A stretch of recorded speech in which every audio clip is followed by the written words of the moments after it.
couple of things before we start. I'd like to thank all the partners who helped put on the New Zealand Music Producer Series. Our main partner, Recording Music New Zealand. Our sponsors, NZ On Air, APRA AMCOS, Auckland Council, which is part of the UNESCO City of Music. SAE Auckland, and to Paddy and the guys at Roundhead for letting us have the space, and thank you, Paddy, for helping organise everything. If you want to post about on social media tonight, the hashtag's NZ Producer Series. And I just want to do a bit of an introduction into our two guests tonight. Mark Rankin is a British recording engineer, mixer and producer. He's a frequent collaborator with producers Paul Epworth and Mark Ronson. His credits include critically acclaimed albums by Adele, Queens of the Stone Age, Foster the People, Florence and the Machine, Iggy Pop and Block Party. He received 2 Grammy Awards for Adele's 21 and a nomination for Queens of the Stone Age, like Clockwork. Mark began his career in 2004 as house engineer at the London Exchange Studios.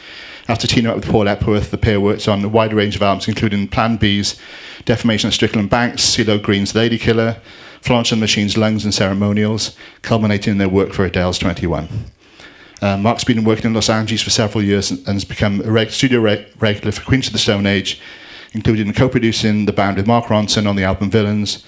He also won the Music Producers Guild Award for Breakthrough Engineer of the Year in 2010.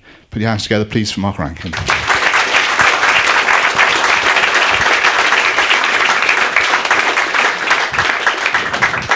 He also got off the plane from LA this morning, so if he falls asleep, I'll give him a little nudge. Throw something my way. We have a special guest tonight, and we'd like to thank him for coming along. And it actually came about because Joel suggested I bring Mark over this year, so I thought I could rope him in for the evening as well. So everyone knows about you, but I'll do a little bit of spiel anyway. So yeah, go on. Joel Little began his career as a singer and guitarist of the pop-punk band Goodnight Nurse. In 2011, he set up his own production studio, Golden Age, in Morningside, Auckland. And in 2012, co-wrote, produced, engineered and mixed the Love Club EP by Lord, including the singles Royals and Tennis Court, and then onto the album A Pure Heroine. The rest is New Zealand music history, with Royals winning Song of the Year at the 2014 Grammy Awards. He's gone on to work with an incredible array of artists, including Broods, Sam Smith, Imagine Dragons, Eddie Goulding, Khalid, Sam Smith, Jared James, Shawn Mendes, and the Jonas Brothers. He recently co-wrote and produced 4 songs on with Taylor Swift for her 7th studio album, Lover, included Me and You Need to Calm Down.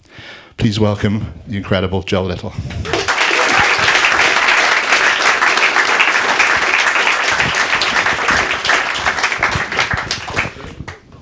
Are you on?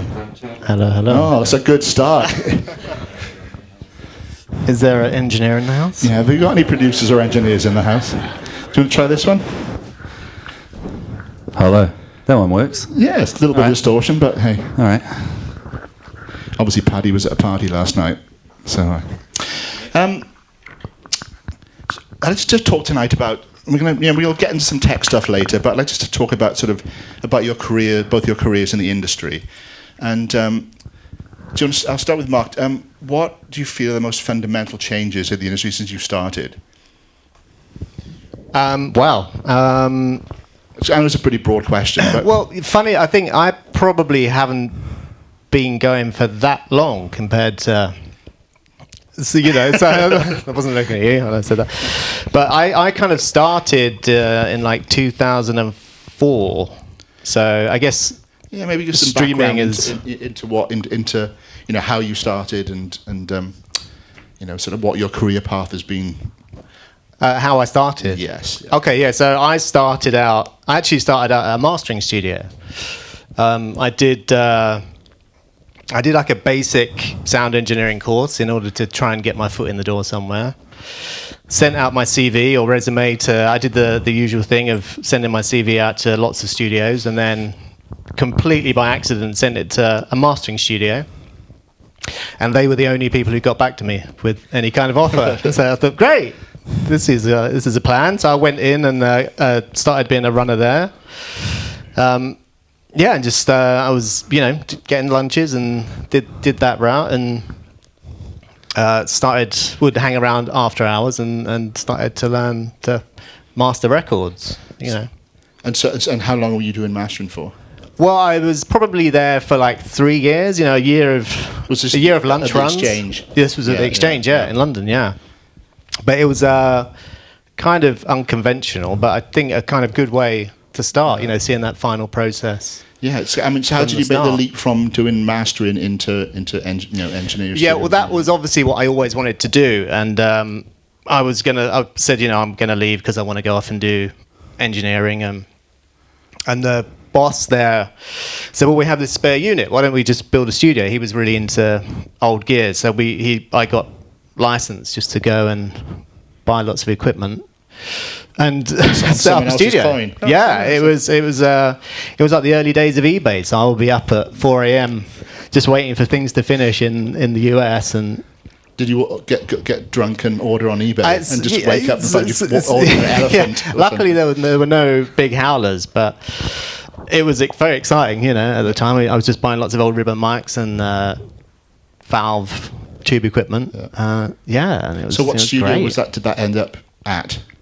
That was the exchange, and then we built this. Yeah, we just built this little studio, which was all direct to tape. We had I had some really nice preamps. Like I managed to find a lot of Telefunken V72 and V76 preamps. And the crazy idea of the studio was the boss there, Graham, he was like, we want to have a direct signal path, nothing in between, none of all these cables from an SSL. So we would have a preamp or a microphone into a preamp into the back of a tape machine that didn't go through anything else, you know. So it was quite experimental. It was different, So and I just got put in there and made mistakes and learn that way, you know. So how did you end up working with? I presume that Paul Epworth was one of your next. Yeah. So I think the lucky thing was obviously the exchange was like a pretty established mastering studio. So we had lots of people coming in, and they would come in and say, "Oh, we've just built this studio," you know. So people would drift in and have a look around. And Paul was in a band called Lomax, right? And he'd done a song like a Smiths cover or something for NME. And they were mastering it, so he came in and had a look around, and then he was like, "Oh, I've got this job coming up, which was for Future Heads." All right, yeah. And that was it. He came in there and did that. Was that the first record you did with him? That was the first record, which I think was his first production job, pretty much. You know, so there was pretty good timing on your behalf. Which is the secret, I think, right? Is that the right place at the right time? It's often there is always a little bit of luck. Totally, and the right person turning up. Yeah, and, absolutely. Yeah. I guess that would be your tale, Joel. The right person turning up on the right day. Yes. Yeah, that was meeting Ella. I'm assuming you're talking about Ella. I am. Yes. Was a life-changing thing for sure. Yeah. Because obviously, you know, we go way back. Because I remember. You produced our Goodnight Nurse's first single. Goodnight Nurse single. Yeah. And because Hook from 48MA was like, my friend's in a band, will you do a single? And you must have been like 18 then. I think I looked 18, but I think it was probably like 21. Oh, right. Okay, yeah. I just remember a really tall. It was the fringes. We had the fringes that made us look like babies. I remember this really tall guy walking in the studio. And it's like, I always felt like that, like a sort of, you know, little short Welshman when I was around you guys. It was like, But so that would have been 2003 or something like that. Yeah, 2003, and then that led to us doing the schools tour. That giant, it was like 120 shows in 5 months across the country. Which was what got Goodnight Nurse's name out there initially. I think was just playing 6 to 8 shows a week. Because it must have been a good 8-9 years you were together for. Mm-hmm. Yeah. Yeah, and you had a good run. Yeah, we did. Yeah, it was a great time. So why did you feel the need to? You know, did you feel it was the band was pretty much done, or was it a conscious decision to move into songwriting for other artists? And no, it was more just it just naturally felt like it was coming to an end. It didn't feel like I remember the exact day we were playing a show in Nelson. I'd had a kid just before our second record came out, and so we were touring, and it was quite hard. And then I remember we were playing in Nelson, and our fans were always 15-year-old girls, and I felt like I was getting a bit older. Our fans were still 50. It just started to feel a little bit awkward. I remember being there and being yeah. like, everybody put your hands in the air, and everyone was waving their hands back and forth. And I was like, this just feels strange to me now. Like I feel like my whole career I've always just done what felt like the natural thing to be doing at the time. And for that 9 years, being in the band was the best and felt like what I should be doing. And then suddenly it didn't feel like that anymore. Because obviously it's quite a, when I first heard you were writing, and then I started hearing the work you were doing, because I knew you as a guitarist, as a singer, and to hear you moving into programming and more electronic stuff, was that a natural thing? Was it music you were always into, or was it? Did you think I want to do something that's really different? Yeah, when I was at high school, it was just all about punk music. That was all that I listened to. But then, as I got a little bit older, I'd grown up not listening to that, and had, my parents listened to a lot of different stuff, and so I'd been influenced by different things. But then the main thing with, when we did the Kids of '88 stuff straight after Goodnight Nurse, was because Sam from Goodnight Nurse, Sam McCarthy, who was he was the one in the band that he had like a little Pro Tools set up at home, and was always like the most talented guy in the band by far. And he sent me a chorus that he'd made, which was the chorus of the song My House, which was Kids of '88's first single in 2008 or 9 or whenever it was. And I remember just hearing that and being like, oh man, I've got to come around and we've got to finish that song off. And so I just went around one afternoon and we knocked out the rest of the song. But I was always just in that situation, just sitting on his bed, actually, because we had like a little desk in his bedroom, and being like, oh, what about this and what about that? I didn't know how to use Pro Tools or anything like that at the time. I was just more like almost like a more old school kind of producer, in the sense of just offering ideas and suggestions and helping write the songs. But then I didn't know how to do any of the technical stuff at that point. So did you have to just drill down and teach yourself the technical side of it? Yeah, I mean, it was mainly out of necessity. I think I still think of myself more as a songwriter than as a producer. But I think for me it was I would be writing all these songs, and I would constantly be hassling Sam, saying, I've got the song, can you record this demo for me? Because I don't know how to do it. Can I come around to your house today? And he'd be like, oh, fuck, okay, yeah.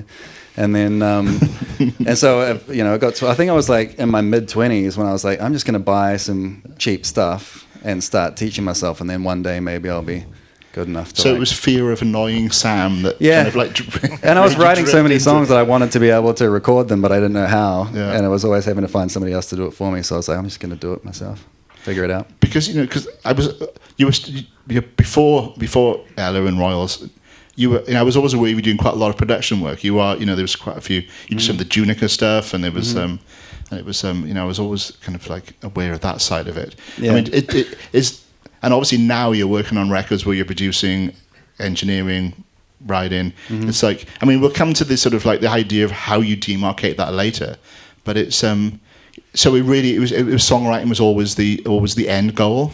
Yeah, it was just I just love writing songs and being creative and having nothing at the start of the day, and then at the end of the day having a song, and being able to do that myself and not bother any other people. That was before I'd kind of learned about collaborating properly, and until that point I was always with people that I knew really well that I was writing songs with, and now I can go into a room with someone that I've just met and make something happen as probably well. Good, luckily. But that took me that was a big learning curve, figuring out how to do that. So so much of recording is about the trial and error and just like figuring stuff out on the fly. I mean, it's when you first started engineering with Port Epworth, was it pretty nerve-wracking, or was it kind of? Oh yeah, and obviously and then going on with Mark Ronson and Josh Homme, it's like, I mean, I would imagine those sessions are pretty intimidating. Yeah, for sure. Yeah, I mean, definitely when I first started, I was terrified. For the most part. I think fear is a good thing. Yeah, it really is. Yeah, I had, I kind of was very enthusiastic. That was the extent of my experience. I just kind of really wanted to do it, and I would just spend all day and all night basically in the studio, just playing around and learning. Yeah, but then musicians would come into the studio when we actually started the studio, and I was like, literally, but I don't know anything. You kind of just like fear, but you just keep on doing it, and was that process. I was kind of learning on the fly, you know. So and it's the sessions where it kind of goes disastrously wrong, where you kind of the really sharp learning curves. I mean, that's what I always find. Right. Not that you would ever do things disastrously wrong. But it's I mean, it's just that constant. I mean, all the producers and engineers I know who have been really successful just have that incredible work ethic that it's like, you know, becomes often to the detriment of like that work-life balance, especially at the start of careers. It's like, for sure. You know, I mean, you know, you both have families. I mean, is that, you know, something that's still a difficult thing to balance? Yeah, it definitely is. Yeah. I think healthy. These days, I have a healthy. I think one thing I did a couple of years ago, I worked on that Iggy Pop record that I did with Josh. I kind of learned that we had quite a strict work day, which was like 10 a.m. we'd start. We would stop. I don't think we'd stop for lunch. We would stop at like 5 for dinner. Right. And then we would go off because we were in this residential place in the desert. So we'd go off to dinner, you know, have some wine or something. Then we'd go back and listen to what we'd done. And half the time we didn't go back to work. Right. And we kind of learned that just having this kind of window was actually a good thing. I guess, you know, you kind of have to work to that point of... Was that at Rancho de la Luna? It was, yeah. The studio in Joshua Tree. Is it a really good environment to work in? It's challenging because it's a house. Right. It's a 1-story house with brick walls, not that much treatment. Right.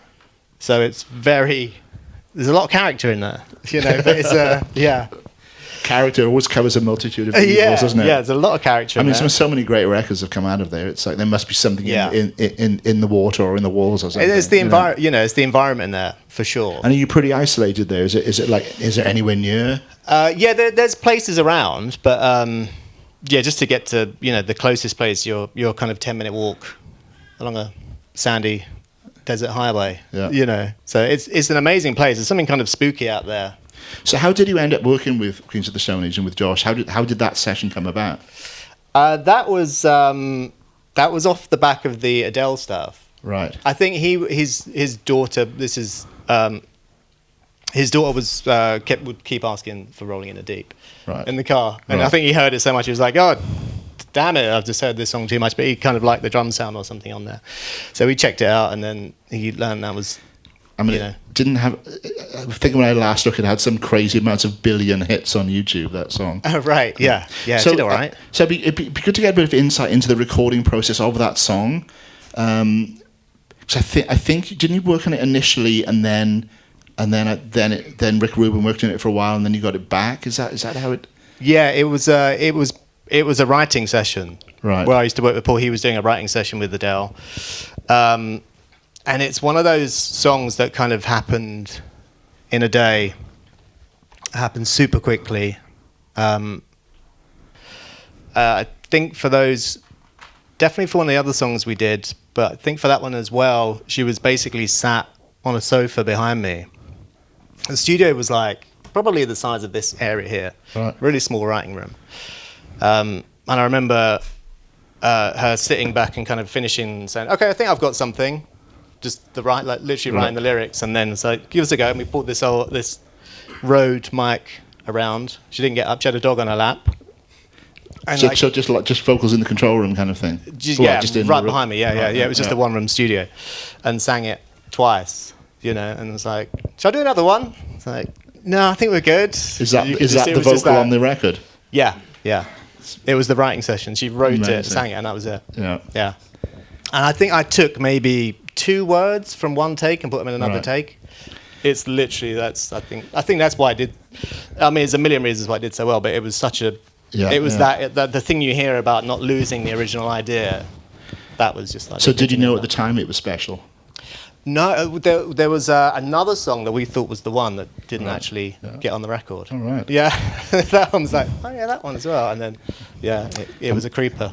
I mean, if only Joel had written a song that was really special. There was special moments. Yeah. Oh right. One day. Yes. Yeah. I mean, I presume. How does the experience of writing Royals with Ella differ from Mark's experience of working on Rolling in the Deep?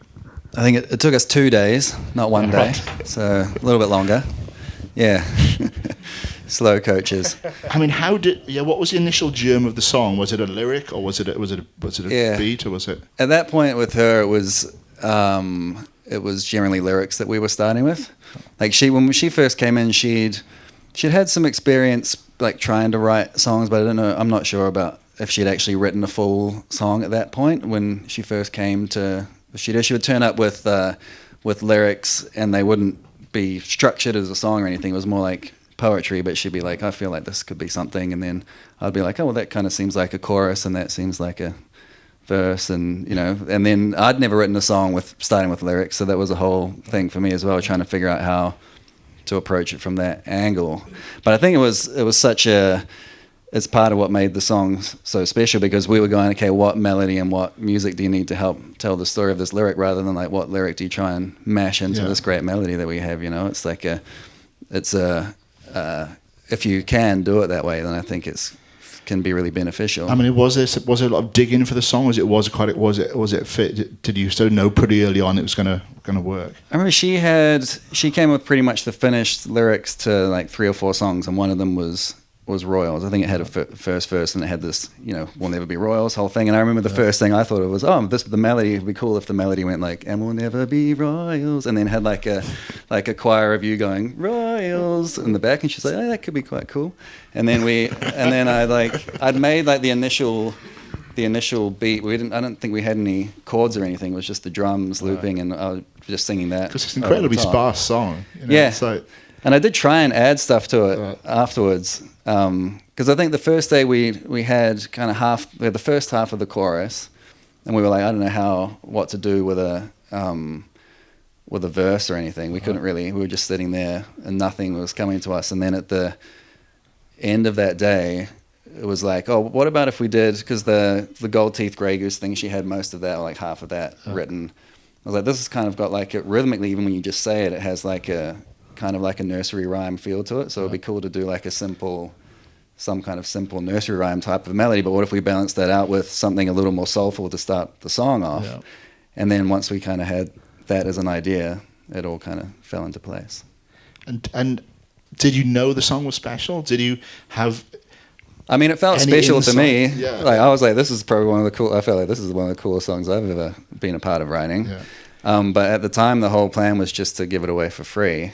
She was like, I'm 15, none of my friends have credit cards, no one's on iTunes, and Spotify wasn't what it is now. I think it was pretty new. Because the first time I heard it was on SoundCloud. Yeah, well, we just put it up on SoundCloud for free download. I was in the studio in the Cotswolds, and I think Ken Murphy said to me, have you heard this new stuff that Joel's been doing? He said it's really cool. So he put SoundCloud on, and it was like, that's totally unexpected. I thought that can't be Joel. It's not totally unexpected, just because the genre and it was it just did have that instant kind of like, that's pretty amazing, But you never know the sort of what a song is going to. We've all worked on great songs. Well, you two have worked. I've worked on some pretty good songs, but you never know what the trajectory of that song is going to be, and how. I remember Mazzella, who she came over for Song Hubs a few years back, and always describing it as there's a whole row of flaming hoops. Yeah. And you have to jump through every single flaming hoop for it to be a hit. Yeah, like everything's got to go right to get to that point. Yeah. Especially coming from down here, we were just, it was just beyond even anything that we would have ever considered to be possible. Where it went to, we were just like, that's not a thing that happens, and we're just giving away for free. And she just wants some, she's never played a show. It's just about kind of putting some music out there for now and starting to build something. And then obviously I think if you go back to like our Twitter. There were like a couple of months after it came out, we were like 10,000 plays on the new songs, and we were both like, that's amazing. And then it kind of just one thing after another snowballed, and then every day we were just getting used to some crazy shit, finding out about something that we're just like, it's just mind blowing. Yeah, I guess it's just that sort of because you spend, as musicians and writers and producers, you spend so much time in the studio working on songs, and to have anything that breaks through and just watching stuff happen, it's like, it's kind of what you dream about when you start being musicians, isn't it? It's like you want to make that record, like of the three of us, I'm the only one without a Grammy. There's a lot of Grammys with Mr. Sheps over there. There's a lot of Grammys in this building, and if I remember rightly, you didn't go to the Grammy Awards, did you?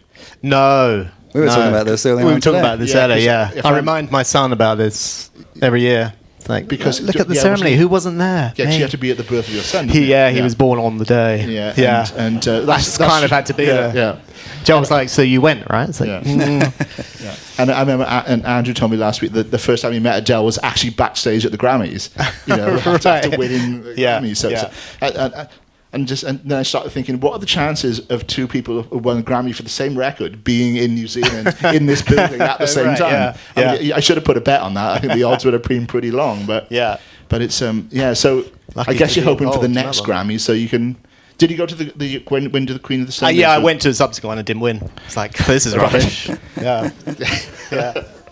Yeah, I guess I mean, it is the ultimate accolade for everyone in our profession. So it must be, But once you've won one, I guess the only thing you do is win more. Yeah, That's the dream. that would be And nice. that constant, It's open. Yeah. That constant aiming for the. It is nice to get it out of the way.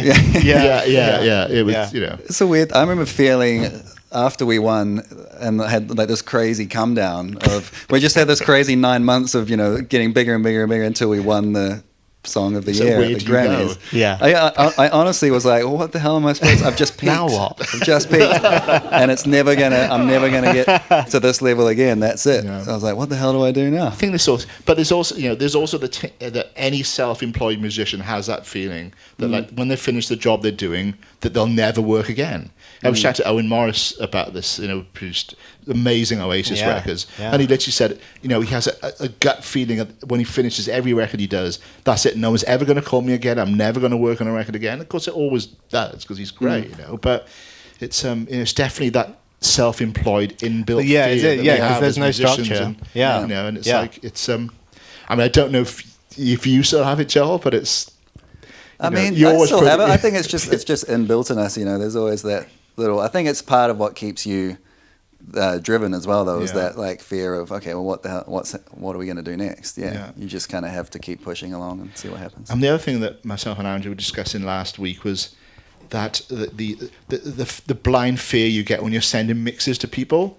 And I don't know a producer that doesn't get that kind of like you get ready to send the email with the mixes attached, and it's like, do you both still get that? Oh, yeah. Yeah. Just waiting for the client to get back to you. The window just after when you send the mix is like, should I have sent that? What's that? You listen back to when you're like, you can hear 5 things. You're like, oh shit, that It's like sounds when terrible. it's like when someone comes into the room and you play, I gotta play you this mix, and you instantly hear everything that's wrong with it. Oh yeah, And that- the best test. Yeah. It's Yeah. Well, I'm glad, I think it's a universal thing, and so it's just it's encouraging. It doesn't for go people away. to- Yeah, it doesn't go away. Yeah. It's an amazing thing of highs and lows, because when you do something that's great, it's the best feeling in the world. Yeah. But then comes with that is when that's not happening. You're Yeah, like, what if I never do anything "Oh, great what ever if again? This is the last Yeah. thing. Yeah. I mean, I've discussed with a lot of producers over the years about when you're working with an artist with a massive profile, it's like, the temptations I've always felt was to do something differently because I have to do something because it, and then it's having that realization. I guess they want to work with you because they like what you do, and it's and it's I mean, I guess I suppose Taylor Swift. I think we should probably discuss it because she is like one of the world's biggest artists, and it's like, did you have blind panic, or was it like, no, I can do this, or I'm gonna have to change something out to be able to do this? I mean, there was a small amount of panic. Yeah, but I feel like I was lucky that I've had these last, since if it had happened straight after we'd done Pure Heroin, I definitely wouldn't have been ready to do it. Yeah. I don't think I was good enough to be in that room with her and be able to step up to the level that you need to step up when you're in the room with her. So what record did change that, your mindset, that you felt that I'm ready for anybody who calls? I think it's just a gradual feeling that you get from doing it constantly, and I think because with how busy things have been and just working, slogging it out in LA and figuring out how to make things work over there and just doing a wide range of different projects that don't all sound like the same thing, meant that I feel like I can kind of fit into most situations now that I need to. And obviously just with her, you're just freaking out because it's Taylor motherfucking Swift, and you're like, you know, what is this going to be like? What's she going to be like? I'd met her, you know, briefly one time before we went into the studio, and you know, it turns out that she's the best, and is just one of the best writers that I've ever worked with, and I think, and you know, and she was a fan of, she's obviously a Lord fan, and she was a massive Broods fan, and she told me that she'd been in the studio with Max Martin, and they'd been listening to Broods records, trying to like get inspiration, figure out how we were making certain sounds. Like that. That's the coolest thing I've ever heard, because obviously massive Max Martin fan as well. But yeah, I think with her, it was just one of those things where you get as prepared as you can get, and then you hope that it goes well, and it did with her and I. We just kind of clicked. And were there like crazy levels of secrecy? Yeah. We had to sign NDAs. My kids weren't allowed to know. I think it was just me and my wife and Ashley, my manager, who knew about it. I just couldn't tell anybody for months until the song came out, and everyone was like, "You bastard." Yeah, I was recording downstairs here, and I was like, "Holy shit, Joel did the new Taylor Swift." Because I'd had lunch with Ashley a few weeks before, and he was like, "There's some great things happening. I can't do anything about it." So we just carried on having lunch, and it was like, what could that possibly be? And at the moment I saw it, it was like, oh, right, okay, that'll be that then. So, but yeah, that would have been, imagine, keeping secrets in the industry can be quite stressful. Yeah, and with an artist like that, you know, it's very important for them and their release plans and all of that to be able to control it as much as they need to. And so, I was terrified that I was going to let the cat out of the bag somehow, and then she was going to hate me, and then she'd never work with me again, but it was fine. So was the next level of craziness when you find you had the lead single off the album? Mm-hmm. Yeah, because that was that was nuts. I remember we went after we worked initially. I'd been in LA working because I live here now, since July last year. I spent 4 years living in LA, and now I'm back here with the family. Home. Thank you. But I travel back and forth constantly, and I just got back after a 2-week trip to LA, and the day that I landed, her team was like, "Can you come to New York next week and spend a week riding with Taylor?" And I was like, "Okay." So on turn around on Sunday and flew back to New York, and we did a week, and we wrote me and The Man and another song that didn't come out in 4 days. And I remember her at the time being like, "I think this song could be the first single." Because she chooses all of the songs. There's no A&R for her. She just does everything herself. And I was just like, don't you tell me that. And don't tell me that and not have it happen. Get me all, you know. So, it ended up being the single. And it's just, until it actually happens, you just don't want to say anything or do anything. Because often people will say those things, and then the song doesn't even end up on the album, or doesn't come out, or whatever. It happens all the time. I think you could, we've had this discussion last week about jinxing things, and that you tell people and it doesn't happen, then you got to kind of, oh, how's that record going? And it's like, oh, I didn't really get it. I didn't get the gig. And it's like, I think it's kind of good to, but it's so tempting. As soon as you mention it. So it's, I think it's you went to Mainz, didn't you, Tom? Mm-hmm. How many people here have been to Mainz or at Mainz? Anybody? One, a couple. Hey guys. So I loved Mainz. It was great. Yeah. So was it like a seminal sort of part in your sort of development as a? It was after high school. I took a year off because I still didn't know what I was gonna do. We'd started the band kind of in Jaden's garage, and we were doing that. But I don't know if I was gonna go to uni, and I come from a family of writers, journalists, so I was like, maybe I'll do that, or maybe I'll do music, but I'm going to take a year off and just get drunk and then figure out what to do after that. So that's what I did. But then, just went to Mainz and was by far the worst musician there. I was always the most. I was the one that went to all the classes. Right. a lot of the other people were amazing guitarists and musicians, but just weren't really turning up that much. And I was the one that was always there. I did a talk there one morning about 9 a.m. and I counted 3 people asleep at the back. Yeah. Well, I would have been one of them. I would have been awake. But I was definitely I think for me, it's always been. being passion and working hard over actual talent. Yeah. For the most part, but that's what's led You've me to managed get better. to stretch it out pretty well. Yeah, to yeah. be fair, I've got better so- because of that, I think. Yeah, but I was yeah. never like, I still can't really, I can't really do a guitar solo or anything. I'm worse on the guitar than I was when I started, because now I'm spending so much time, with the other sounds and everything as well. Yeah. So did you do any studies? Did you go to any colleges or any SAE or any courses? I didn't do any big courses. I went to like a local college and I did evening classes for 2 years. Was it helpful? It was, yeah. Yeah. I mean, I really enjoyed it, Yeah. And like Joel said, I think that just that eagerness to get somewhere with it. I think of like 30 or 40 people who started the course, about 5 of us finished it. Right. People just drift off and they're like, well, I'm not going to make a hit this It's- first week.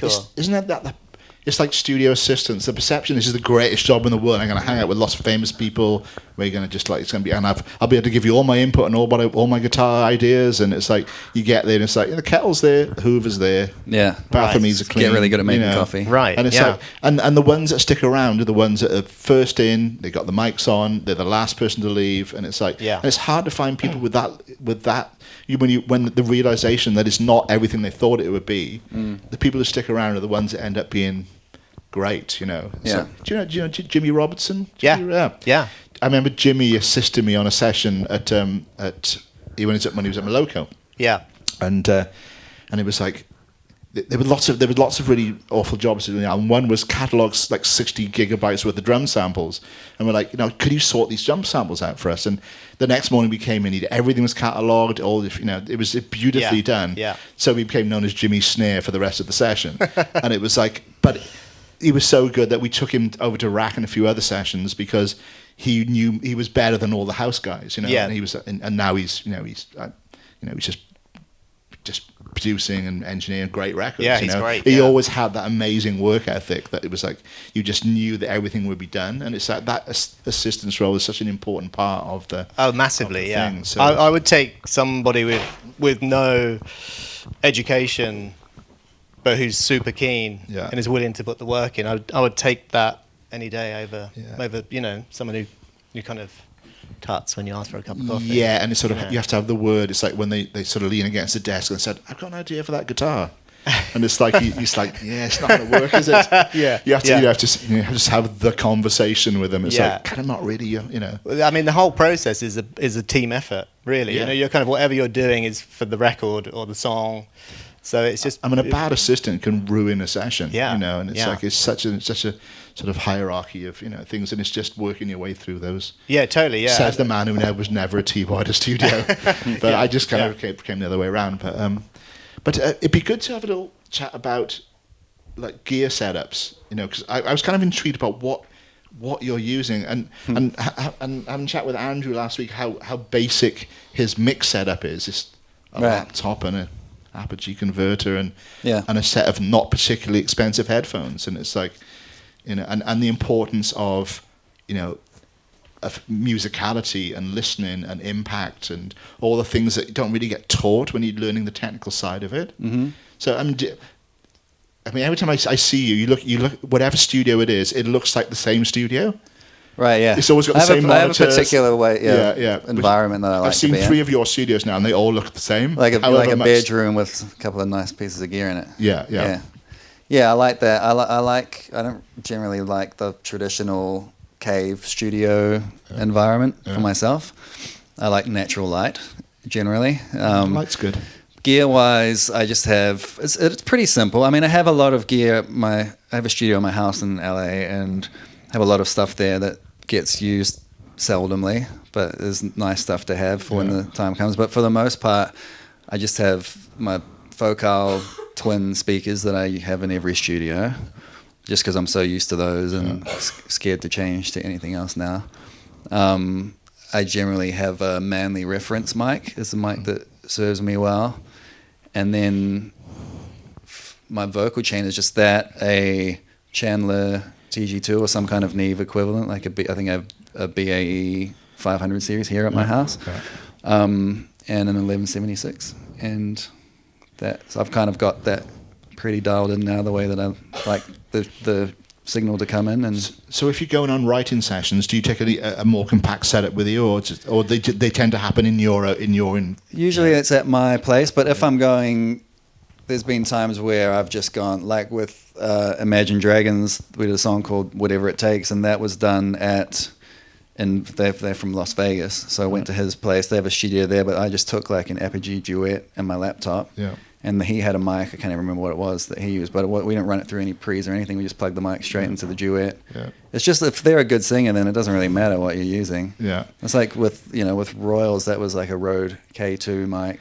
Rode must be the hit mic. Rode seems to just like, Yeah. But it's exactly what we were saying last week. It is about the performance. It's like, you can just have a great singer on a rubbish mic, and it'll, it's all about the emotion. It's but everyone's going to go out and buy Rode mics now. It's like, I think I got mine on Trade Me for like $400 at the time. I was like, that was the mic that I had, so that's what we used. Yeah.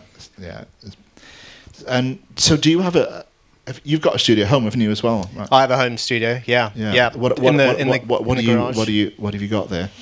I've kind of stripped my system down a lot. I just have a few bits of outboard gear. I still have a few mics that I use that I take around the place, a couple of specific things. A Rode? I don't have a Rode, unfortunately. No. And as far as mixing goes, I'm mixing, in the computer. Yeah. Because you can, and it's great. So you guys Mark's been mixing some of your stuff, hasn't he? Yeah. Some new Jared James stuff, and he did all the last Broods record, Because Mark and I met. We didn't meet through music. We met because our kids went to the same school in LA. That's how we know each other originally. The only two sort of music producers in the sort of like the school gates. No, there was quite a few. There was a lot, actually. Oh, right. Do you have a little sort of like parent teacher evening with Pharrell? Yeah. He was like the most famous guy at the school. Like when he walked into the drop his kid off, everyone was staring at him. He was definitely the most famous. Right.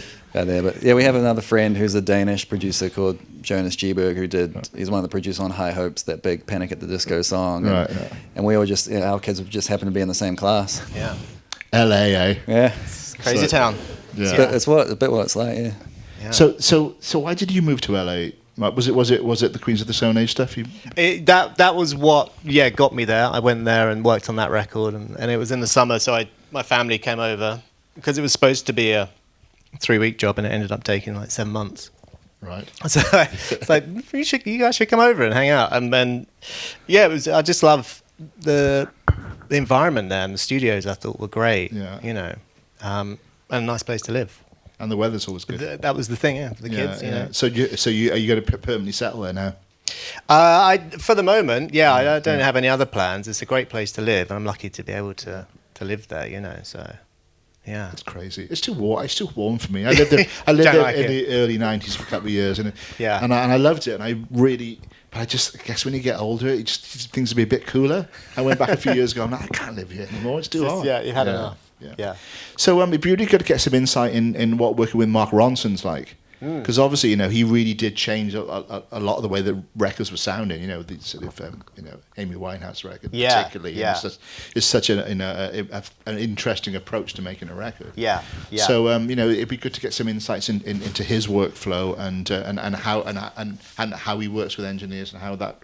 Yeah, he's it was amazing working with him. He has an amazing way with musicians. Such a vast knowledge of records. He can kind of reference anything. I would be playing a song in the morning, he'd come in and be like, 1982, this song, this is the C side on the album. Be good in pub quizzes then. Right, yeah. Maybe you could start like an LA pub quiz team with like Pharrell. Yeah. Anyway, sorry. I don't know. He's probably the epitome of a producer, because he kind of manages just to fit into a band. Yeah, because the Queen of the Stone Age, when I first heard that was happening, that's a really strange hookup. Yeah. And do you know why they wanted to have? I think a similar thing to what happened with me. Like Josh would hear, I think he would hear his stuff in maybe Uptown Funk or something, and just Right. kind of got into it, you know, and was like, let's see what happens. Yeah. Yeah. It obviously worked well. Yeah. They're really fantastic sounding records. Did you Right, mix yeah. those records as well? No, I didn't mix that. No, I was due to, but it went on. So Right. we were still finishing it, and we had Alan Mulder come in. All right. He was mixing in Yeah. one room, and we were still working in still another. tracking. Yeah, yeah. So I would guess that you know that the would that be those records were transformative of your career, because you've moved more, because you co-produced the last record, didn't you? Yeah. I mean, that was amazing for me. You know, I think because I had a relationship and already with Josh and the band, and you know, have a kind of quite a control, I guess, over the sound of things. Like Josh has the record is basically formed in his head, you know, and it's just, this is what I want it to be like, and then it's your job to kind of translate that and bring something new as well, I think, and kind of make that a reality, you know. So if you had to look at sort of, you know, Paul Epworth, Josh Armour and Mark Ronson, are they three completely disparate styles, or are there threads that go through all their work? And how much do they rely on you? Yeah, definitely different styles of production. Yeah, I don't know. That's a tough one. I mean, I guess. If they would, I guess it works because they can sit back and think about structure and song, you know, and leave, if they can trust that they're going to get what they want from me. I presume they trust you. Yeah, That's why so that's that definitely helps out. Yeah. So just like a general sort of music industry question, I mean, do you still feel there's a role for like the traditional role of record producer, or has technology kind of moved things forward so much that now it's more people like Joel who are sort of you know, writers, producers, engineers? You know, do you feel that is the way that production's going, or do you still feel there's kind of like still a traditional producer role? And if there is that something that would interest you, or are you just kind of like locked into your workflow? I mean, I like being hands-on. I like feeling like I'm putting a part of myself into the songs, even just playing-wise and coming up with creative ideas. The times that I've been in a room and say they've had sometimes an artist will have a vocal engineer that they bring in that they take with them everywhere, and because for the most part I'm just sitting at I record, you know, I don't have an assistant, or I just do everything myself and record all the vocals and everything and whatever else needs to be recorded. But I do quite enjoy it sometimes, like sitting on the couch at the back and being able to listen without having to think about what's going on with Pro Tools. But I just I don't know, I feel like for me personally, I like being part of all of, like, maybe it's like a control freak thing, I don't know. You don't feel the need to call Sam up again? And I mean, Sam's still doing great stuff. He's over in LA, and he's doing great work as well. His stuff, whenever I hear it, I'm always like, that sounds so much better than my stuff. Like sonically, really, really good. But so how many of your sort of what starts off as writing sessions now morph into the finished record? Is it all pretty much a seamless process, or is it very demarcated? No, usually if it's a song that I've co-written, usually what you hear on whenever it comes out is what we did on the first day. Like it's all happens at the same time. Like sonically figuring out how what the music's supposed to feel like is a part of what kind of inspire. Like some artists are like, I need to hear something to figure out what I'm going to write about today, and so you need to kind of set a bit of a mood musically in some way. And so for the most part, what you hear is like, I would have spent time, like days, you know, adding little bits and pieces and developing things, but it's usually just what we've come up with on the day. I mean, how much does that change with like in a band environment? If you're writing with, say, Imagine Dragons, is it just certain members of the band involved, or is it? With them, it's pretty much just the singer, and then the other guys will add things after the fact. But he's kind of the main melodic and lyrical driving force of the band. And so you involved in any of that tracking side of it when the rest of the band are doing? No, with that one, that was like a beat that I had just made some drums for us. You know, whenever I'm writing with people, I always want to show up with a few starting points, even if it's just like some chord ideas that I think that they might like, or some drums that I think would sound cool with their vocals on it or whatever. And then we'll figure out some chords in the room. But that was, I'd kind of made the beat, and then we added the chords and stuff over the top with Dan, and then the guitarist, we sent the files to the guitarist. He added a bunch of stuff. We'd written a completely different chorus for the song that Dan rewrote, and then sent back to me. And so I was just getting files and putting them back into my session. And so you're doing a lot of remote work.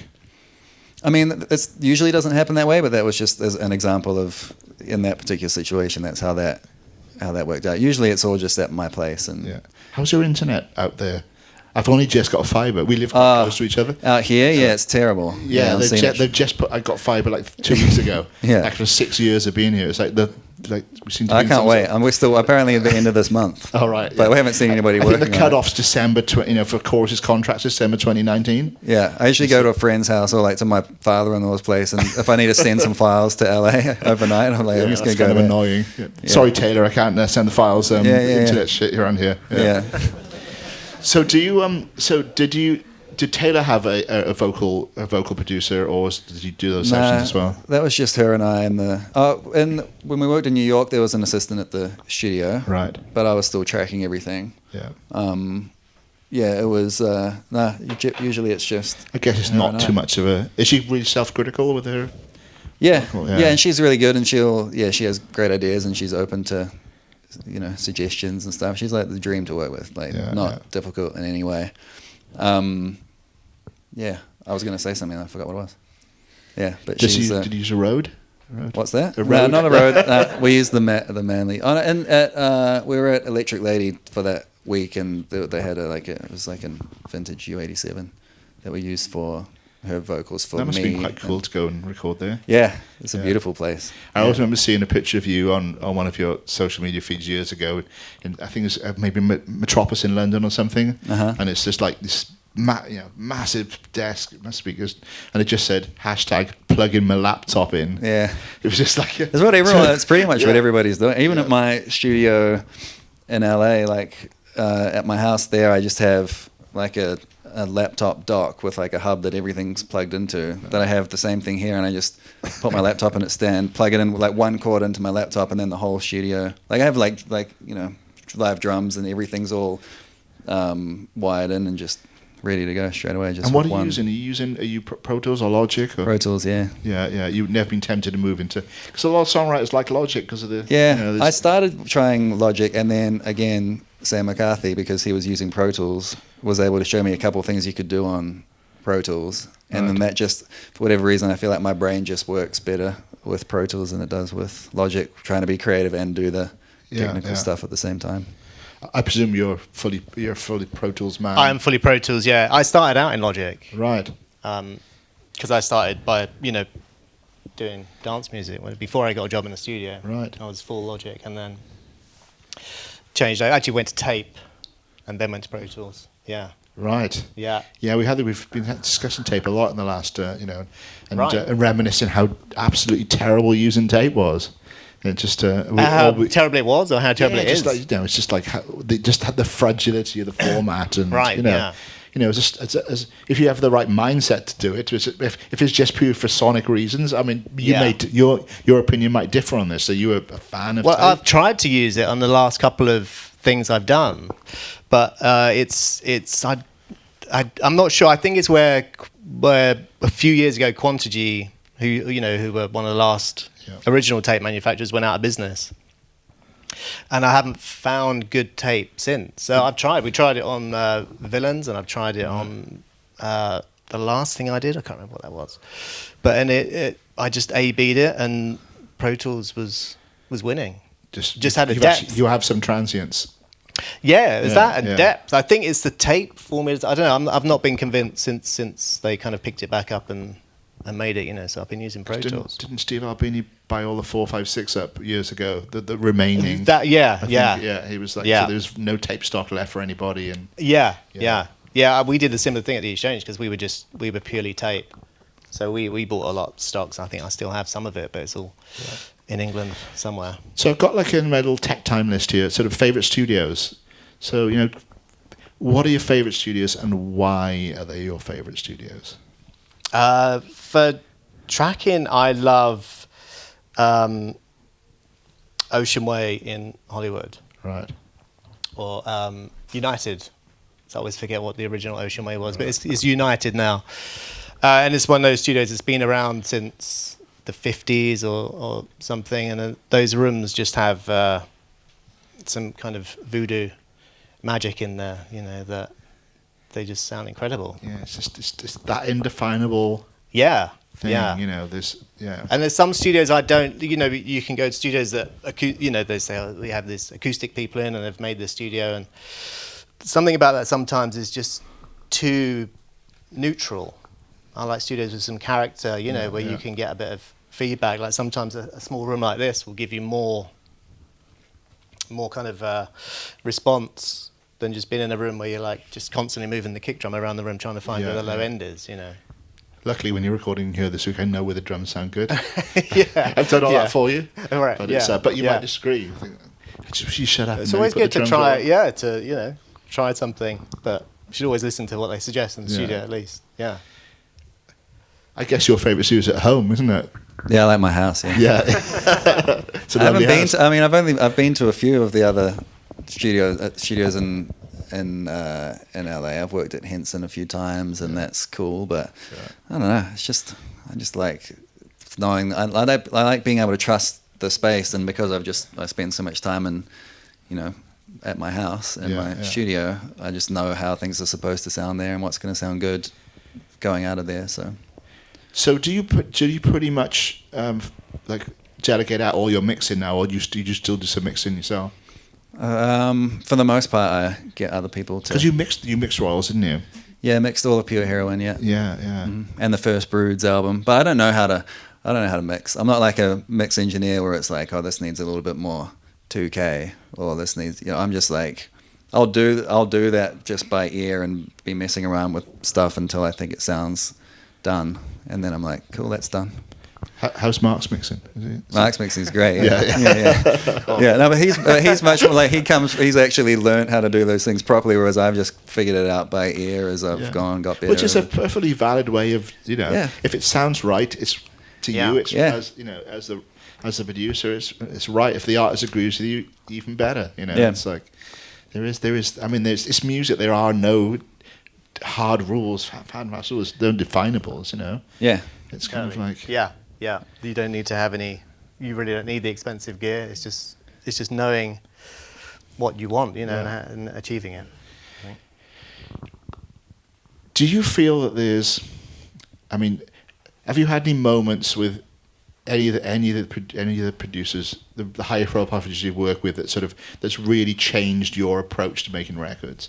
Like I've always as producers, we don't always get a chance to work with lots of other producers, and I always find it fascinating to not be the producer again. I had a chance this week to do some playing on the session that Andrew was producing. It was like deeply terrifying to start off with, to try and remember how to be a musician again, but also just to see someone else's approach is such a it's so refreshing, because it makes you think and challenge your own ways of your own workflows and your own methods of doing things. Right. Yeah.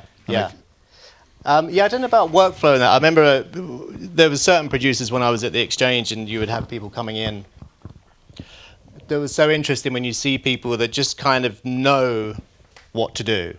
There's a certain approach that there's no other way, but this is the way. And it's interesting how these certain people would approach stuff, and you're like, how do you make that decision? Where's that coming from? But then some people are just like, see, it's kind of in their head, and it's obvious that that's what needs to be done. I mean, it must be a great education to work with producers, and how does your own production how much is that coloured by the people you work with? Yeah, totally. There's like tricks that you pick up along the way. There's kind of ways of approaching things that I've learned and picked up, but then also sometimes I've learned that there's not always, your idea may not be the best, and it's not being too fixated on that and, Yeah. and just letting things evolve to a degree, but keeping an eye on the bigger picture. Yeah, yeah. You know. I think some of these guys, one of their skills is knowing to get Mark to do the job, like choosing the right person for the band. That's the thing, with Rick Rubin. Like he's not a hands-on producer. He doesn't know how to record. He probably doesn't know. He could probably plug in a microphone, but he doesn't. He's more like a mental producer in that he, has this kind of strange set of skills that make people come up with great things, but he's also great at being like, for this album, I think this engineer and this drum kit and this thing are going to be what's great, but then he's not even there most of the time. He just lets them get on with it. It's been, because we had Sylvia Massey here last year for this, and we've obviously got Andrew Shepshire this year, and it's been interesting having those Rick Rubin conversations, because he has made so many diverse and brilliant records. It's like, it's just, how does that happen, and it's just that overview, the production overview, that's because there's no right and wrong way of being a producer. You can be completely hands-on. I mean, look at the two of you. You have very very different approaches to making music, and both been really successful at doing that. So it's like, it is an industry of grey areas, isn't it, essentially? So it's, and have a little quick chat about mastering, and then we're going to throw out some questions. So everyone get your questions ready, and please don't, at the end, come up to Joel and Mark and say, I've got one question for you. Ask the question now. I learnt this from Andrew last week. It's like, everyone comes, no one asks a question, they come up at the end, I've got one question for you. So the one question happens during the session. Okay. Right, mastering, the world's most dry subject. Particular mastering engineers you like, and why do you like them? Do you want to kick it off? Or just the label, or I'm often quite surprised how often producers don't get to decide who the mastering engineer should be. Right. Yeah. It varies from project to project, but sometimes you won't. You'll be kind of chasing them, say, "Can you send me the master so I can hear the final version before you send it off?" Of my own song that I wrote and played every instrument on. I like Chris Geringer. I think he does good stuff, especially with the poppier side of things. What's the guy's name? The guy he's like the main guy at Sterling. Is it Ray? I can't remember what his name is. It's gone out of my head. He's like an older guy. He's been around for years and years. I mean, Tom Conn used to be great at Sterling before he passed away. He was he was the go-to pretty much. For, if you wanted that popping vocal, and he was fantastic. Yeah, who's this? Yeah, I can't remember It'll come to you. It'll come to me. Yeah. Have you got any favourites? Yeah, I mean, I like Chris as well. He's been mastering a lot of stuff that I've been doing, Chris at Sterling, and then I've obviously allegiance to the Exchange mastering guys. That are you tempted, having been a former mastering engineer, to well, I never got to the stage of being an engineer. I was just kind of studying it. I never got to that level. But I was kind of learning from these guys. you have a good knowledge of it. Yeah. Randy Merrill. Randy Merrill was right. Yeah. I had to look in my texts. Yeah. So bad. But he's done great. He does all the Taylor stuff, and he's done a great job with that. Yeah. Sorry to interrupt. New World are very. They really enjoy playing me every time I go shopping. Oh, nice! Like literally every time I go shopping, it is on. It's a favourite of sort of like shopping malls around New Zealand. Yeah, it's a big, silly, feel good. One of those songs. I like the video too. It's crazy. Yeah. That must have been quite fun. So seeing that for the first time, holy shit! Look how much money they've spent. Yeah. After doing Good Night Nurse videos on a budget for so long. Right. Yeah, it's like that $5,000. Yeah, probably the food budget for a day was probably what Yeah. Actually, no, it would be more than a Good Night Nurse video. Yeah, I don't know. It would have cost a lot of money for sure. I remember seeing prior to all of the effects going in, she showed me the cut of it, and I thought it was great. Brennan Urie is just such a showman. I thought, the whole thing was great. Did you track with him on? You co-wrote it, or with three of you in the room? Yeah, well, we'd written the verse and the chorus and all the melodies. We hadn't done the bridge, and we hadn't finished the second verse. And Taylor was like, I want to get him to help with that, because if he's going to be, he heard what we'd done and was like, oh, this is great, and wanted to be a part of the song. But I remember I'd flown to there was this crazy couple of days where in order to be able to to get him on the song, I'd had to cancel a session with a big artist who I won't name, but to fly, I had to finish a session with this artist, fly to New York that night, get there at like 4 a.m. to go into the studio with Brendan and Taylor that day, because he was in the middle of tour and he had a day off tour, and she could get to New York that day as well. And then we did the day in the studio, and then I had to fly back that night because I had James Bay and the next day back in LA. And I couldn't tell anyone where I was going or what I was doing either, so that was like this weird. It was nuts. But I remember getting to Electric Lady in New York, and Taylor calling me up, and she's like, "Have you heard about Brendan?" And I was like, "No." And she goes, "Oh, he's sick. He's not going to come in." And I was like, "Oh, you got to be kidding me!" And she's like, "I'm just going to guilt trip him and see if I can get him to." Because I was like, "Well, I've got this one day. Like, we can't. I don't know what else we're going to do if he can't come in." And so he's like, "Okay, I'll come along." And he turned up, and he was really croaky and and looked really sick. Like, he actually was sick. He wasn't just making up excuses. But then I think because we were so excited, like, Taylor's obviously like an inspiring person to be around, and she's really excited about the song, and we all just kind of got on really well. And then we're like, why don't we just come up, why don't we write these other parts? We'll do a scratch vocal, and then you and I can record it again in LA when you're back and feeling better and whatever. And then, of course, he like goes in, and because he can't help himself, he just starts wailing and just belts it out. And that's the vocal that you hear on the record is what we recorded that day. Yeah. So it all worked out. So do you have Taylor's name as a pseudonym in your phone? Yeah, totally. You got the same phone. You've got the same phone number as you've had for years, because you came up as Joel Goodnight Nurse on my phone when you called me today. Yeah. It was like I'll change it. It was from the school store. We got given free phones it was sponsored by Boost Mobile, which doesn't even exist anymore. And I've still got my same number from the tour. Amazing. Yeah. Right. So I presume we have some questions. Who wants to? Before anybody asks, Taylor Swift smells great. I'm just going to get that out. Someone's going to ask about that. Have we got a mic for everybody who's going to, so we can get it on the... Oh, Angus is going to do the... Does that one work? No.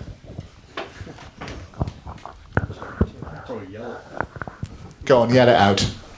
What steps should everyday people take if we think that someone we know or ourselves have Grammy-worthy stuff after this type of thing? Like, do you guys have managers? Do you guys have personal assistants? Or do you guys manage it yourself? We actually have the same manager. We have the same manager. We have the same manager. It's a good question. There's not one right way to go about it. I feel like there's a million different ways that you can end up, where we've ended up, and as much as hard work is a massive part of it. I think you've got to, there is an element of luck, I think, as well. Or you have to be ready when the situation arises. You have to be ready to take advantage of it and be aware of it and be open to seeing these opportunities, and not being afraid to do dumb stuff along the way that maybe isn't like your dream thing to do, but is going to upskill you and get you that much better at what you do.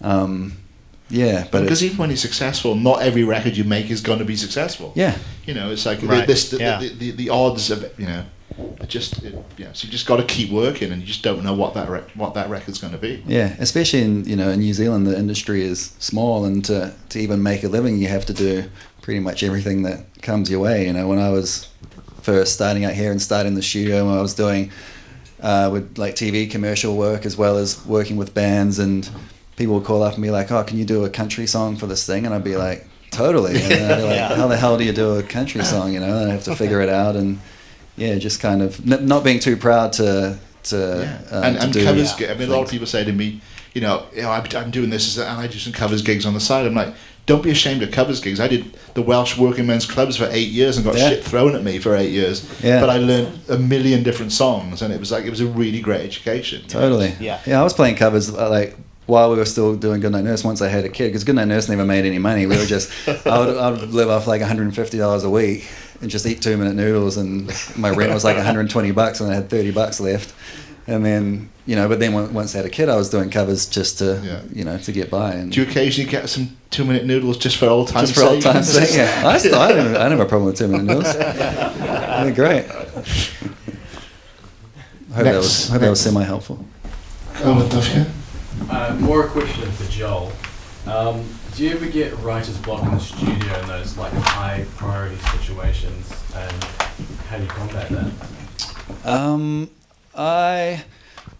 I mean, there's a few I don't really, because these days I'm generally helping somebody else with their, figure out what they are trying to say. Like, I'm not going in there and being like, this is what we're going to write about today, Taylor. It's it's generally they will have, we'll start by just chatting generally and figure out, and usually there'll be another, not always, but sometimes there's a top line writer in there as well, like a melody writer, and they're usually great at kind of honing in with an artist on what the artist needs to be talking about that day. And so there's kind of just a few tricks to not getting that writer's block thing, which is just being prepared beforehand. Like, I'll always have sounds that I think are cool for that particular person ready to go, and have a few ideas up my sleeve. If someone's turning up and they've got nothing, then I'm like, oh, what about, I can start us off with this, or just have a few little things like that. But just pre-prep is the key, I think, rather than,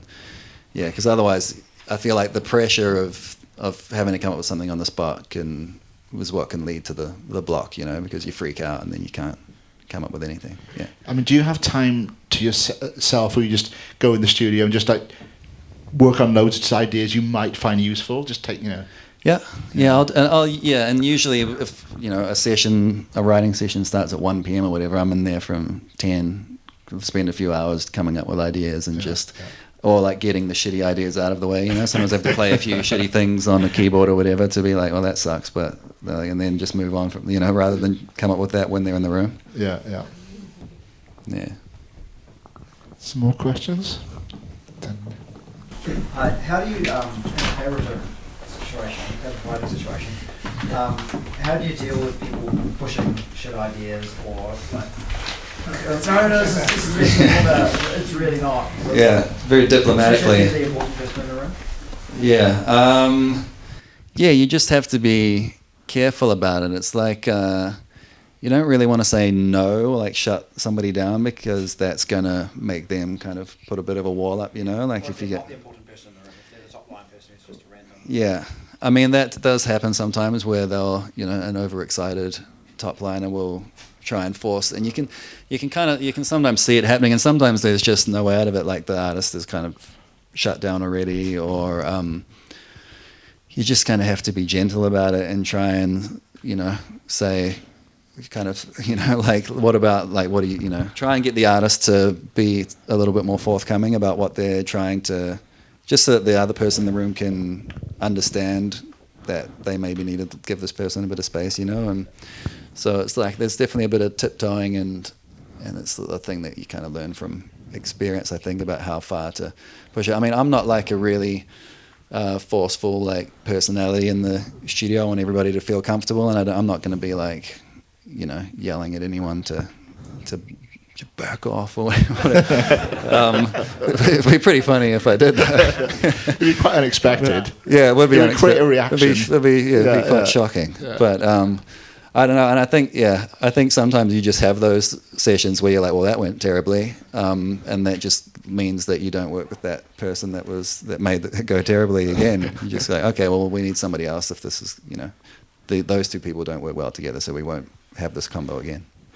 I mean, do you have a preference to sort of 2-way co-writes, 3-way co-writes, 4-way co-writes? Or it's just depend on who's in the room? It depends on the person. I just do whatever the artist feels most comfortable with. Some of them will like having a top liner in there to just because it takes a little bit of the pressure off them. And then there's other people like with Khalid. And with Khalid, we had a top liner when we wrote Young, Dumb and Broke, but Khalid, he did pretty much all of it. Wasn't that quite a quick write? We'd been working on another song that day, and then right at the end, this was to the top liner's credit, he was the one that pushed for us to start another idea. Right. He was like, let's just try something a bit more upbeat than we've been doing this kind of super emotional thing. Right. And then you know, and you could tell that Khalid was a bit like, you know, and I was like, well, let's just give it like half an hour and we'll, you know, if we don't come up with anything, then that's fine. And then I just turned around and just like quickly made the beat for pretty much what you hear on the final version of the song. Just started playing those chords and then threw a beat down, and then Khalid just started, like the vocal you were talking before about those magic vocal takes, like from the first verse to the end of the first chorus was the very first time that he got behind the mic and sang the idea for the song. And then we tried to re-record it afterwards, and we were like, oh, it just doesn't. It just doesn't. But anyway, to go back to the question, I just do whatever the artist feels most comfortable with, and then I can fit in around that. And I guess it sounds like all the songs that do great are really quick processes, but it's not always the case, is it? It's not always the quick song. I remember Mike Elizondo talking when he was here for Song Herbst. When they were working on My Name Is on the Eminem record, and they just tried everything. It's like every idea Dre was just like not happening. And he said all I had left was I will just start in the middle of the keyboard and I'll work my hands out this way, and that's the track. Oh, wow. Yeah, so he just you had nothing left in the tank. You thought, this is the only thing I can even remotely think to do. You just rotate my hands in opposite directions. And that's the record, you know? And it's like, you just, you know, sometimes you just got to just... You got to keep slogging it out. Yeah. And it's something, this might, sometimes it's the ones you just kind of like, it's all going to shit, and it's all going wrong, and you just got to like dig, and then you sort of, you stop for dinner, you stop for, come back in and, or midnight, and you just absolutely shattered, and it's like the guitarist will be like, I've got this idea. Yeah. Can we just there is spend this 20 one minutes on thing. it? One more idea. And you kind of zoom out for a minute. That's the first single off the record. That's the, exactly. There's always, sometimes you just got to go through that, like, just wade through all the shit to get to the, to get to the diamond at the end. Just keep whittling it. Whether away. It's recording or writing or, So it's, just that's why you've got to keep working, and don't, there are no such thing as half days. You know, it's like... It's kind of the curse of the job as well, because you never know when you're going to, like, you're like, today could be the day where I write the best song that I've ever written. And then usually you're like, nope, that wasn't it. But then the next day, like, but today could be the day where there's just this constant. Yeah. But at least you had the day, several of the days where you written a couple of good ones. Difference. Yeah. Some more. When you're working with an artist from scratch, do they come to you with references of certain songs, or do you try and sort of just come up with something brand new that you think that they should sound like, or maybe something that they've sounded like previously? And if so, like, which one do you prefer usually? It's kind of all of the above. Usually they're not like, let's rip off this song. Let's do a version of this that's a little bit different. But sometimes they'll come in and be like, I've got Taylor, for example, she'll have a melodic idea that she's figured out before, or she's like texted me voice memos of her being like, here's an idea for a chorus, and then not that that's at all freaky to be, it's just like, what's that? Just like that just freaked me out. It's like, it's pretty surreal. It must be. But generally, I just like I was saying before, I like to have a few things. Like, I would have thought about the artist and what I think I can. If I'm working with someone, I feel like I could probably bring something to the equation, or I feel like I like what they do, and I think that I could work well with that. And if I was going to do that, what would it sound like? And I'll have a few little ideas ready to go. And if they're not into that, then we figure something else out. Yeah, but I like to feel prepared beforehand. Yeah. This one's for you, Mark. Just going back to the vocals and how you recorded Adele. Because there's always something that is a huge success which kind of breaks every rule. Sitting down, being distracted. So you just take advantage of that moment and just say, go for it. How much do you think that's got to do with what the singer's getting back in the headphones and that kind of chain for them to kind of get in the moment? And is it kind of, do you think that's got a huge part of why it's kind of set once it's done? Like, they're not getting a dry feed and you're doing the effects later and that? Yeah, definitely, yeah. What they're hearing is massively important because they get feedback off of it, it really helps to kind of give them a bit of a comfort and a bit of a hug through it, you know. Sometimes what I like to do is when people are doing vocal takes, I'll put a plug-in compressor. I have the vocal chain going and have like a decent, respectable amount of compression on there and have it sound nice. But then I'll put a plug-in compressor in the chain, just that really amps up what they're hearing. So it gives a bit of pressure for them to push against and dial the sound in that way, you know. Because it just helps if they don't have to work. If they're getting really good feedback in the headphones, it massively helps what they're doing, you know. As opposed to feedback in the headphones. Not like feedback, but yeah, you know, the good type of feedback, positive feedback. Yeah. I think there's something to be said for vocals in a control room. I think it's you get some, you know, because no one feels under pressure then. It's just like, here's a mic, sing a vocal, you know. It's like you get some amazing, you know. I did a whole album once. I prefer doing 58 in the control room. Yeah, I prefer doing vocals with someone in the control room because you can just stop and talk to them, you know. And you don't have that separation of the glass and you know, bust out an SM7. That's always really, you know, great go-to handy vocal mic for sort of And it's whatever it takes as well, whatever they're comfortable with. You know, if someone says I can't work with headphones or I don't like it, then I'll put them in front of speakers and. You do any out of phase stuff? Yeah, you can sometimes do the out of phase thing and or sometimes if you know I have this little radio thing which we did on the last Queen's record, Villains. Right. I had this little radio that we just hooked up on a mic stand. It was literally taped on the end of it, and we would play the track back through that, like here, and have the vocal going on because he just didn't want to deal with headphones. Oh, cool. So it's kind of whatever you have to do, you know. But yeah, as good a sound as possible is just the way, you know. I mean, it's all about the performance. So it's like, whatever. But it does. I mean, I noticed this week when we were cutting live tracks in here with Andrew, it was he had a lot of processing, loss of distortion and processing next door, and the moment we had that in the cans, it completely changed the way the whole band was playing. You know, just like you were just totally feeding off what the sound was in the cans, and then it was just when you thought you couldn't get any more scared, it'd be like, let's turn the click track off and just do it free. And it was like, wow. You know, once I'd completely crapped myself, the thought of doing it. And it was, and everyone in the room, like all the, playing in for a room with like 23 producers in the control room. And it was like, it's just this pretty nerve wracking. And it just, everyone realized that was the right decision to make. It was just the track flowed better.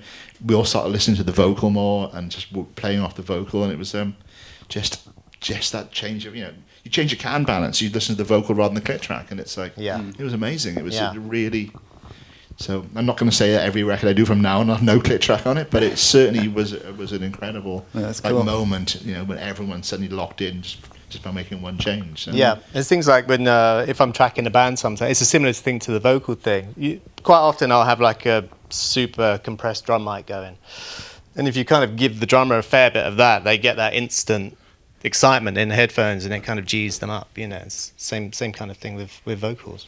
Who was drumming on the two Queens record you did? The last one was John Theodore, who's the new Queens drummer. He came in toward the end of the first one that I did, Like Clockwork, and so that Like Clockwork started off with Joey Castillo, who was the original Queens drummer. Then he left halfway through, and Dave Grohl turned up and did like 6 tracks on that. Was that fun? Which was interesting. Yeah. He's great. Yeah. And was it like just a massive sea change, or was it, you know? It was, yeah. It was different. Like, you know, there's always obviously different styles. Yeah. There was kind of issues going on, which was why Joey left. So just to have Dave Grohl turn up, who's like just super. Especially if you're gonna have someone to come and dep. Yeah, he's Dave all right. Grohl would be a pretty good dep to have. Yeah, he's pretty good. Yeah. Oh, sorry. I'll come to you in a second. Just. Obviously, you've both worked with some really amazing artists and titans of industry. But I was wondering who's someone you haven't worked with that you would love to and why. And also, if either of you would like to work on my album, you're... Good pitch. Well played. That's a well kind played. offer. Yeah. Do you want to start, Mark? Who would you really like to work with? Who would I really like to work with? I'd love to work with Radiohead. I've always kind of Yeah, that seems to be a pretty good Thought go-to would for be most a- producers. yeah. Quite I mean, fancy, but and then you kind of think, yeah, that'd be great. But they have a thing, and that's why it sounds so good. Yeah, you yeah, know? So yeah, you're like, yeah. yeah, just carry on doing what you're doing.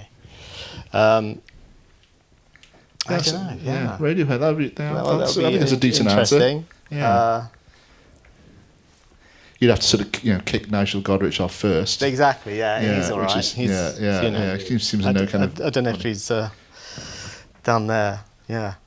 What about you, Joel? Have you got any- I mean, I would love Who's to left? work. I would love to work with Adele, who Mark has obviously worked with. I think that'd be. I mean, she's just obviously, a very special artist and one of the greats of this particular generation. Yeah. But then also yesterday, I was texting my manager Ashley because My Chemical Romance are reforming, and I was like, "Oh, Goodnight Nurse Joel would love to work with My Chemical Romance." So that'd be You could fun. do. I used to be in a band too. Yeah. Well, we played the Big Day Out main stage just before they did. So I remember turning around. I mean, we were so shit scared that whole. It was like kind of a harrowing experience. It was amazing, but we were terrified. And I remember turning around and the guitarist was watching us, like playing, like kind of warming up with his guitar, like shredding and watching us play, and that just made it even scarier. But yeah, I was always a big fan of that band, especially back then. You're gonna get Ashley to pitch for the Yeah. gig. Oh yeah. Yeah. No pressure. I think Ashley's next door. No pressure, Ashley. One of our producers here last week had a question about broods. Q, do you want to ask that question? Hi Joel, I'm a big fan of Bruce and I love the record Heartlines, so I was interested to know if you could tell us a little bit about how that record was created and Sure. about. Sure. Well, that was done. We wrote that with Ella. So that was we just got together. We thought it'd be interesting to try a session where the four of us wrote together, and that was done at Golden Age at my old studio, which Josh Fountain takes care of now, and it came about because I think it was Caleb had a girlfriend, like a long distance relationship going on at the time, and it was about trying to figure out how to stay connected from when you're far away from each other, and it was, I think there was something where I started playing the chords, and I can't remember who. It was really interesting working with the two of them together, because I've obviously worked with them a lot separately, but just figuring out how the different ways of approaching songs. Did they both work on Top Line together? Or Yeah. And they're all really good at it, but I feel like Ella's obviously comes at it from a lyrical standpoint. I mean, she can write a great melody and then fit a lyric into it. That's something that she's learned how to do. But obviously her and Georgia both have an amazing way of connecting emotionally with connecting the melody emotionally with the lyric in a really special way. So I think that was just another pretty sure that was just another one day in the studio kind of situation, and then figuring out the production for that took a minute as well, just how to make it feel as true to what was being said in the song. It took a few goes. Because I've noticed that you actually are not frightened of getting involved with artists quite early on, like with Jared James and with Broods, and is artist development quite a big is that a big part of what you're still interested in doing? Yeah, I mean, it's all been just if I've heard a voice that I think is something that I could help with. Like even Khalid, when I worked with him, he hadn't even, Location was on SoundCloud, I think. I don't think they'd taken it to radio or anything yet. He wasn't a big artist at all. But I just thought his voice was super cool. So for me, it's just about, I don't care if they're massive artist or a small artist is if I feel that the way that they sound is something that I can help, bring something to, and it's gonna then I'm into it. It's an exciting part of music. You're finding new artists and and helping them figure out a bit of a sound. Yeah. If I hear a voice, I'm like, oh, this would sound cool with if I can. It's generally like a pretty instinctual thing for me where I'm like, I feel like I don't know what it would be just yet, but I feel like this is gonna potentially go well. It's that nebulous kind of like there's something that's kind of that's something speaking to me about this. Yes, I'm happy to get involved even if they're not. Not well known yet. And I guess it's great to get in a position there where you can, find that balance of artists that are going to sort of like further your career, but also artists that you want to bring through, and just because you like what they're doing, and ultimately, you want to get in a position where you can work with artists that you just like their music. That would seem to be the every producer songwriter would strive for. I certainly sort of.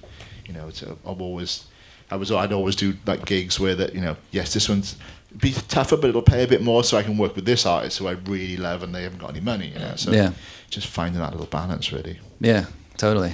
Yeah. You had a question?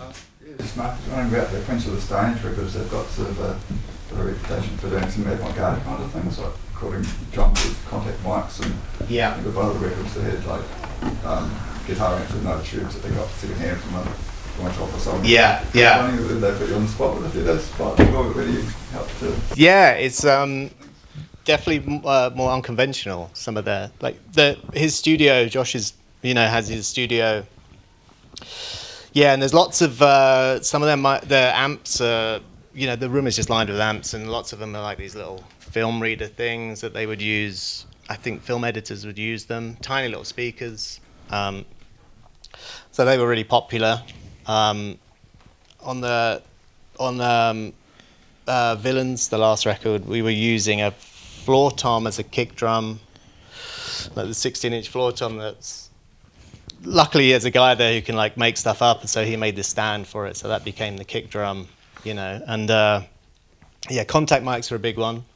That they look like these leather watch straps, and you can just like stick them onto things. Usually they're for pickups on string instruments. You can like put them for violin, so you can hear the violin in like a loud environment. But if you put them on drums, you get interesting results. Something I do quite a lot, and you can drive them. And do you tend to use those in conjunction with a sort of with a quote like normal set of mics, or do you just commit and go for? Usually they're kind of blended in. I mean, sometimes they'll be at the front. And just finding interesting ways of using them. Like what I've also done is use those as the front sound, and then maybe just have some ambient mics in the room. So you get the kind of natural sound of the drum kit, but then you've got this weird kind of crunchy face to it. We did a lot of it with Sylvia Massey when she did last year. The first thing was take everyone to the junk shop and like buying up. And I think the guy got freaked out. They went around the corner here, and he's just like 30 people turn up, and he's like, I think he's quite possessive about his stuff. And it's like buying up all these old speakers, and then spend half a day soldering together all these mics. Oh, and wow. It was fascinating, and this is before she started running guitar feeds through cheese, so the studio smelt of kind of burning cheese. Wow. It was there's plenty of cheese here if we want to use some this week. Let's experiment. We're going to do like a 4-day workshop with Mark this week here. So it's it should be quite a fun. Right. Should be Yeah. You can go to the junk shop if you like. But it'd be really cool to experiment a bit with some sort of contact mics and totally. Yeah. That's always fun. Just one or two more questions, and we're doing. Yeah. So just a question for both of you. Recently I've been coming across songs that are shorter in length, so around 2:30, even around the 2-minute mark, and even albums now. The majority of them are on around that mark. Do you think shorter songs are starting to become a trend? Yes, I do. 2 minutes. I mean, it's a streaming thing, for sure. Just all the way that Spotify is working now, and people trying to maximize the streams. Yeah, like there's a certain point that a song gets to time-wise where it counts as a full stream, and then after that, I guess they're Is like, that oh, it's 2 just a minutes? waste of time having another minute of this thing. That's just like, yeah, I think so. Yeah, and you know, short attention spans, and just thinking that if they keep it short, then people aren't over it by the end of the song. You know, like they'll go. It wasn't the original Old Town Road's like 1 minute 47 or like 48 or something like that. But then it finishes, and then you're like, well, that was cool. I want to hear that again. And so people just are streaming it twice as many times as they would. The rewind buttons for. Yeah, exactly. Yeah. I mean, technology constantly changes music. Throughout the whole history of recording, technology is dictated. You know, I remember someone saying to me in like 1998, "There's a thing called an MP3 that's going to change the music industry." Like, yeah, sure, you know, and totally did. So it's just like, just 2 minutes is the new 3. It's the new 3 minutes. And it's like people are just writing, so they don't even bother having a bridge. They just which is get to the end of the second chorus and the song's done. It's kind of a shame, because that's when all the stuff you can't get away with in the choruses and the verses kind of happens. Yeah, I've got these crazy ideas, just put them in the middle A on the bridge or whatever. So yeah. How do you make sure you always stay current? Are you constantly like upskilling, or are you not as fussed about that? I don't know. I don't really think about it too much.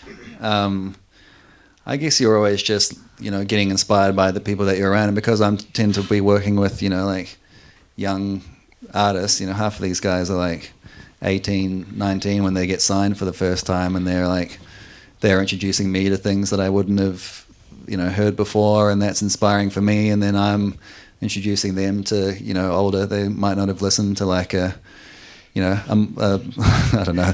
I remember one time with Ella when we were first working, I was like, oh, have you listened to much like Snoop Dogg? And she was like, oh, do you mean that guy from that Katy Perry song? Because he was on, you know, he'd had this whole gangster rap career prior to, you know. So I was like, oh, you've got to go back and listen to, you know, the Doggy Style album and all this stuff. And then she listened to it. She was like, I don't really like it. but we were always, you know, toing and froing and being like, oh, you've got to check out this. I was showing her stuff. She was showing me new cool things that I hadn't heard about. So I think for me, it's just, getting inspired by the people I'm working with and, learning from them. I mean, it's an industry that keeps you young. You know, it's like, I realized recently that I have no friends my own age. Yeah. Because it's like they're all just young musicians, and it's like, but it does get a bit depressing when you describe in great detail some great albums that you've and they're like, I have no idea what you're talking about, really, you know. I think you have to make sure you're excited by things as well. And like, you have young kids come through and they won't know half the references you're talking about. So it's a thing you may think is old, but to them it's exciting. It's something new. So then that can inspire them. So do your as kids influence your musical tastes? I don't know. I don't know. I feel like kids are generally pretty open to, like, it's kind of fun being able to show them old stuff and have them go and, you know, hear my daughter listening to like Rage Against the Machine or something in her bedroom, you know, like just listening to some old stuff. Mine are really into Queen at the moment. Queen, They just find, you know, when they find stuff and they'll just make you listen to it. Yeah, but they're not, I mean, they're probably a little bit younger to be, you know, they're very excited about the Taylor Swift stuff, obviously, but when I was working with Khalid and all of that, I think they were still too. And it was just like these guys come to the house to work, and so it's just like someone that's at the house. They don't really. Do they like sort of? Well, you know, we're friends with Pharrell's kids, so you know, it's like it's a pretty hard bar to kind of like, you know. Yeah. Then maybe 1 or 2 more questions, and we'll. Oh, go on. Have another question. We'll do the last one. So, this is for both of you and even Andrew. I've had quite a bit of success bringing LA's music and culture over to here, but what would you say advice-wise from all your perceptions, like trying to get New Zealand, vice versa, over to LA? Like, what was, because I've known you guys, well, maybe not so much New Zealand, but you two specifically, you're getting stuff thrown through the LA markets like nothing, and it's working.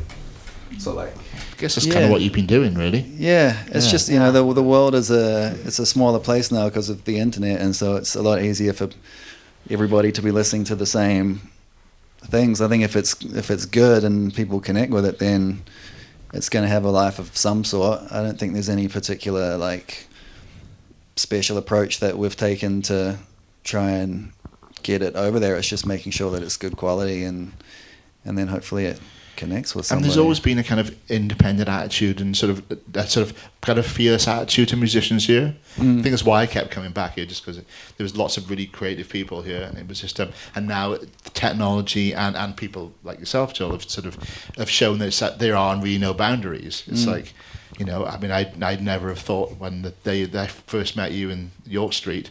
It was like I could never have predicted what your career would become. No, neither. It was like, you know, it was just it was just, you know, a lanky kid coming in and sort of playing some pop songs, and we had a fun day, and it was like, but you never can see into the future and think how much New Zealand music has changed in the last 15 years. Yeah, it's like now you're a veteran of New Zealand music as opposed to, you know. Yeah, and it's there's a lot of great songwriters here, a lot of great artists. There and are, it's yeah. like, and I think it's and I think that's just becoming more and more prevalent every year. And I think the skill level here is just the same as it is in LA. Yeah. You know, like, I mean, over there you're getting the top of the top people are the ones that kind of make it into the sessions, but coming back here, you know, I see and hear that the skill level is up there. Yeah. It's not like a lack of talent that's, you know, that's keeping things in New Zealand. It's just like there is a bit of that, you know, you have to have that song that connects with people, but then, like you were saying, there's all those hoops that, you know, your song has to make it through, and it could be like a